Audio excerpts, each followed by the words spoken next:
and welcome to this very special episode of Reboot India. I'm Nayantara. Today I have a very special guest with me on this episode. It is the new president of the CII and the big boss at Tata Steel, Mr. Narendran. Mr. Narendran, it's always a pleasure talking to you. Thanks so much for joining us here on ET Now. You are taking over the industry chamber at a time when the Indian economy needs to rebound, needs a reboot, at a time when the second wave of the deadly COVID-19 is behind us, but talks have already started of a third wave. Mr. Narendran, my first question to you is, when your industry peers look at the situation on ground, are you all willing to do your bit to reboot the Indian economy, to make investments, to flex your muscles, increase production, increase capacity? Sure. Thanks, Nayantara, for having me on the show. Yes, it's a challenging time, and I think the last few months have demonstrated what industry and government can do together. And I think certainly there's a need to do a lot more. First and foremost, I think there is a need to get vaccination back on track. The government needs to do what it needs to do. We need to do what we need to do as industry and help the government. The second part, as you asked about investments, etc. First and foremost, we're waiting for the demand to start coming back. We do believe that the economic impact of wave 2 has been less than the economic impact of wave 1. We are also in a better condition because globally the macroeconomic situation is much better. Economies are picking up speed after last year. So we believe that we are better positioned now to recover than we were last year at this time. As far as investments is concerned, of course, private sector investments have been low over the last few years. It is typically a function of demand growth and margin expansion or margin growth, because if you don't have the profitability and the capacity utilization, you're typically not thinking of investing in new capacities, right? So I think that's where it is. And I think some sectors, certainly the sector that I'm representing in some sense of the term, is seeing that the time has come to get the investments back. And I think pretty much everyone in the steel industry has announced expansion plans and significant investments. I think if I total of all the investments announced by the steel industry, it's at least 50,000-60,000 crores over the next 2-3 years. Okay, so as you're waiting for that, the demand to come back, Mr. Narendran, what can industry do to bring demand back? So, well, as far as industry is concerned, obviously, if you look at investments, that itself will create economic activity. I think we obviously need to piggyback on the government's investment plans because the government had in the budget announced a lot of investment in infrastructure. That's a big force multiplier because construction is one of the biggest employment generators, as well as construction creates economic activity across the country, particularly when you look at infrastructure investment. So one is to piggyback on what the government is spending on, and two is to supplement with what we would spend on. That is certainly one way of getting the demand back. The second part is obviously to make sure that we preserve as many jobs as possible so that people are not postponing expenditures when they're worried about jobs.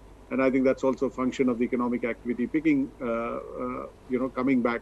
But I think that's where industry can play a role. And most importantly, like I said, industry needs to play a role on vaccination because that is the best way to secure ourselves against a derailment because of COVID-3. Okay, now I have to say this, you're talking about how industry is carrying out an assessment. We've heard the Finance Minister Nirmala Sitharaman say this on more than one occasion, how the government is still doing an assessment. The top bureaucrats in the Finance Ministry keep saying we're doing an assessment. So while we await that assessment from the industry and from the government, the big question still lies, does India need a big bang stimulus? Does it need constant interventions by the government as it recovers from the second wave? So there are two things that we believe needs to be done. One is to make sure that all the monies that have been committed in the budget for the investment or for the infrastructure needs to be spent and needs to see, we need to see the money on the ground. I think that's starting to happen. That was happening before COVID wave 2 hit us. The second part is what we've asked for yesterday is for another stimulus of at least 3 lakh crore because we believe that the revenues have been stronger than expected. There is a bit of a surplus from RBI as well as FCI. So we forecast that the fiscal deficit will be at around 6.8%. And what CII is recommending is that if we spend 1.2, 1.3% more, which is about 270,000 crores. Then you are at about 8% fiscal deficit, and that will act as a fillip. Particularly, this should be money spent in areas which need support. It could be MSME, it could be high contact businesses like retail, like hospitality, aviation, etc., which have lost a lot of money. It could also be through the MNREGA schemes and things like that, which really will make sure that money flows into the economy. So these have been our recommendations, and this is what we think is important to get back the momentum of growth, which was starting to happen between October and March in the last financial year. Mr. Narendran, the big difference that we're likely to see between last year and this year is inflation. Like you were pointing out, we started seeing the recovery, that famous V-shaped recovery, right? But this year, you have inflation to also deal with. How can the government, how is the industry going to grapple with that? So that obviously limits the room available to RBI, right? I think we've pretty much exhausted the options as far as the monetary policy is concerned. And that's where the fiscal stimulus becomes important, because part of this is also, I think, supply-led. And I think as the supply chains come back to normal, as companies invest in increasing capacity, I think some of these inflationary forces will recede. The second part of the inflationary force is a little bit more to do with the international situation, where again, many economies have recovered faster than people thought, particularly the developed economies. I think the developing economies, with the exception of India and China, will struggle to recover as fast as the developed economies. But the size of the stimulus in the US and Europe and China, etc., has led to a quicker recovery than we thought. And that is obviously putting pressure on commodity prices, including oil. So there is obviously some inflationary pressures, but we feel some of it will recede as the supply comes back on stream in many areas. So there is a restricted elbow room, if I can call it that, by the Reserve Bank of India. Now, you know, we are also in the situation that we are seeing excessive liquidity thanks to the bazooka after bazooka in the United States from the Federal Reserve. How is that going to impact the economy? Because what you're seeing is asset appreciation too. Yeah. So while there is liquidity in the economy, but I think there are parts of the economy which still need support, which, for instance, the MSME sector. Last year, for instance, the MSME sector struggled a lot because they had a lot of payments stuck with the government, where the government stepped in and helped ease the pain. But that was done more at the center, whereas there still was a problem in many of the states. So I think we need to make sure that the sectors which are most significantly impacted continue to get the liquidity, because that will address some of the supply side issues which can help bring down the inflationary pressures. Even if you look at the Fed, I think pretty much what the Fed is saying is that now they'll be a bit more muted in their response. They're not saying that they will increase interest rates immediately, but at least they feel that they are also watchful on inflation, and so maybe the liquidity that was available for all these years will not be available as much as it was. Now, you know, you talked about crude oil briefly. When crude goes up, it's never good news for the Indian economy. And we have started seeing that, levels that we have not seen since 2018. Analysts, for example, are talking about crude this year touching $100 a barrel, $100 plus a barrel. Simultaneously, we kept hearing about the super cycle of the commodities. Look at what happened to steel. Look at what happened to other metals. Metals have started cracking. So Narendra, I know there's no one better to ask about what's going on. What's your take? So a lot of it is to do, like I said, with global macroeconomic activity, right? If you look at oil, obviously oil is also reflecting the recovery. I think in India, if you look at oil, probably the government should look at the taxes and to see what is it that they can do on the taxes, which had been increased over the last few years as oil prices dropped. So is there any headroom to give back some of those taxes to the customers is something that the governments need to take a call. This is something which impacts the center and the state. So I think that's something that the government can review. As far as commodities are concerned, it's happening globally, but I think it will just trigger an investment cycle, certainly in countries like India, where you can produce steel because you have the iron ore and you have the market.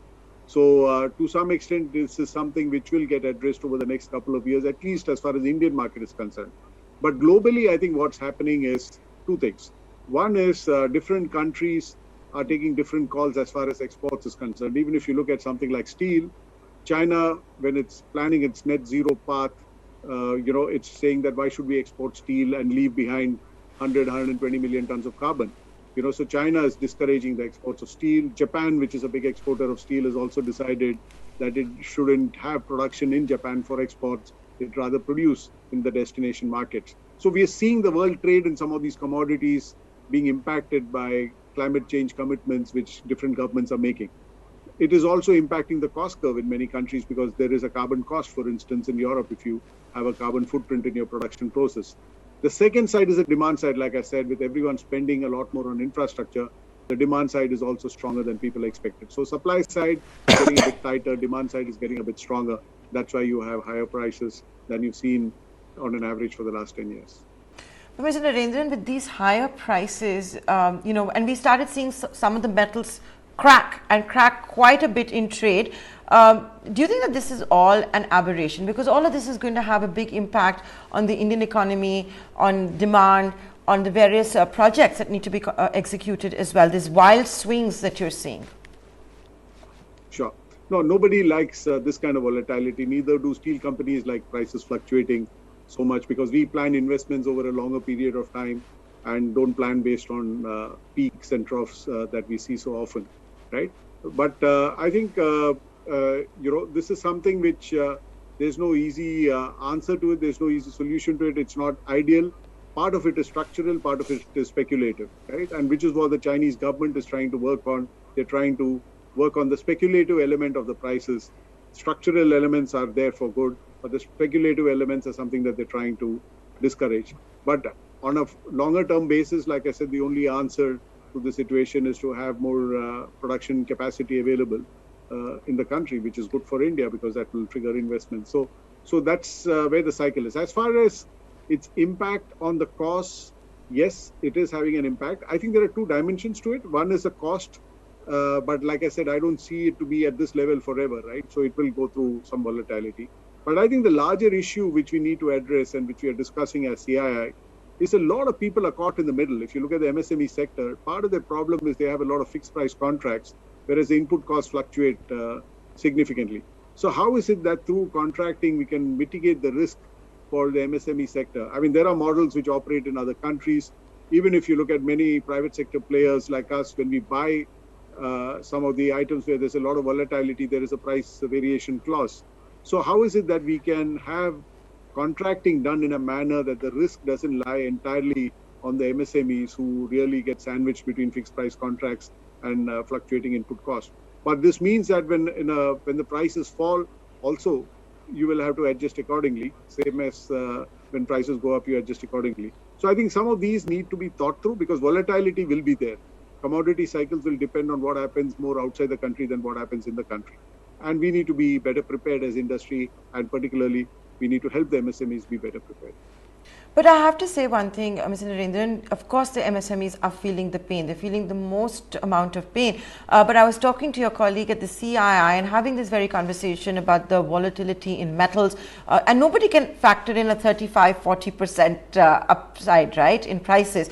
So it's not just the MSMEs, it's some of the most renowned infrastructure companies in the country that are also figuring out what to do because let's say, for example, for development of national highways, a lot of the government contracts, they don't even allow a lot of the pass-throughs to take place. So what's the way out of this mess, especially for existing contracts, existing projects that have been bid out? Yeah, I don't think there's an easy solution for existing projects unless there's a bilateral discussion between the people who've given the orders and people who accepted the orders. But the point that you're saying, the volatility of 30-40%, it depends on at what stage do you try to mitigate the risk, right? If you look at a country like Singapore, for some of the government projects, there is an index for the steel price, right? Because steel is maybe 5, 10, 15% of the total cost. So if that is so, a 30% fluctuation in steel price, because those are not very common, even if it happens, is a 5% fluctuation in cost. So you need to look at where in the value chain can you mitigate the risk. For who is it that this kind of fluctuation has less impact than for somebody for whom steel is 60, 70, 80% of the cost, right? So you need to go to that point in the value chain where the impact of the volatility is less and then work with them to see how can you have a contract which mitigates this risk. So there are different models to work at it. But I think what oftentimes happens is when you have a fixed price contract, when the prices drop, you're in the money. And when it goes up, you're not. So oftentimes when the prices drop, and I think in many metals and commodities, that has been more the trend over the last 8-10 years than it is today. So you tend to see that you're better off with a fixed price contract and falling input prices. But when it's the other way around, obviously you're worse off. So I think one needs to look at it over a longer term and develop a mechanism which maybe reduces the opportunity to make more profits in a falling market, but also minimizes the risk in a rising market.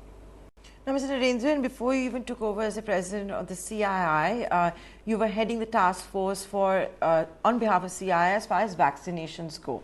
I think you've heard the Federal Reserve Chairman, for example, saying this is the best stimulus, vaccination for everybody. In his exit interview which Mr. Kota gave as the president of the CII, he also spoke about that, the need to change the vaccination policy. All of that has now happened. Can I ask you, with the new vaccination policy where 25% will be left to the private sector to import, to play a larger role, are you all up to the task?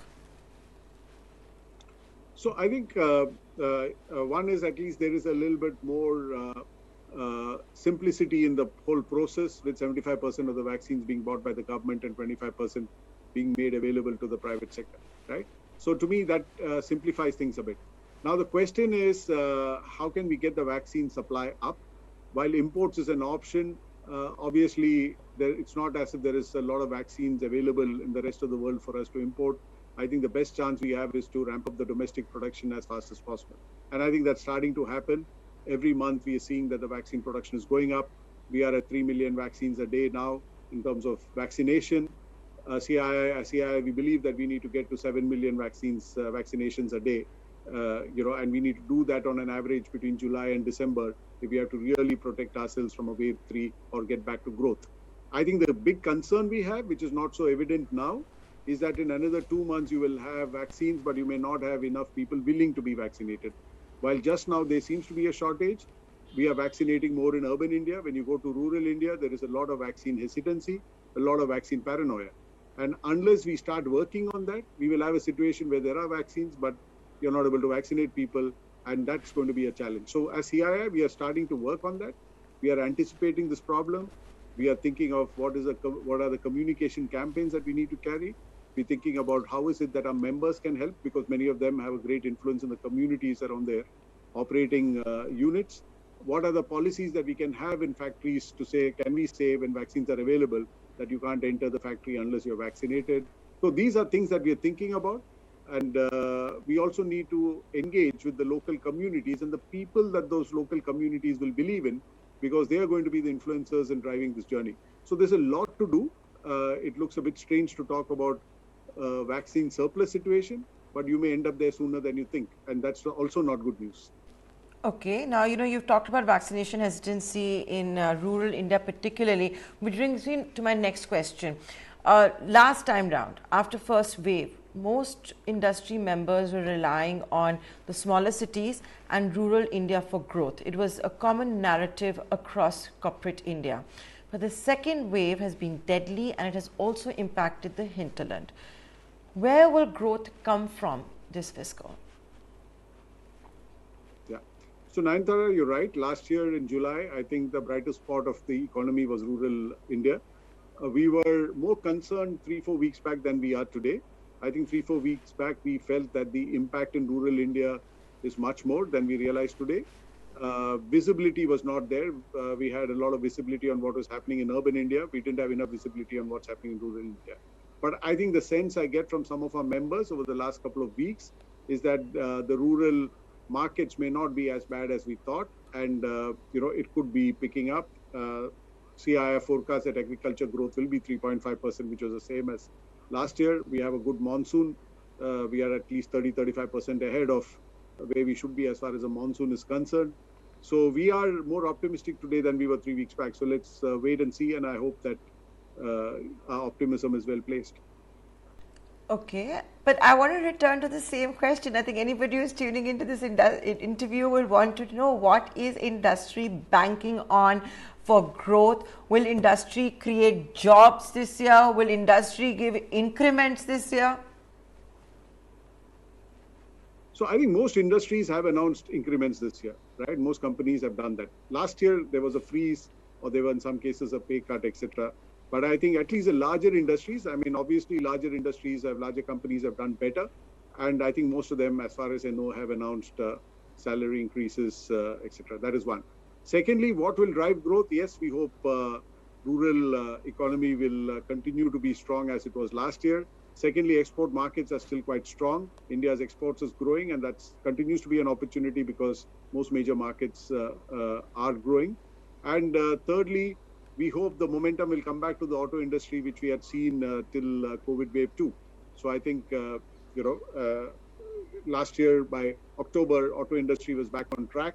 And I hope this year also by October, we'll start seeing better numbers from the auto industry, and that's a bellwether for the rest of us.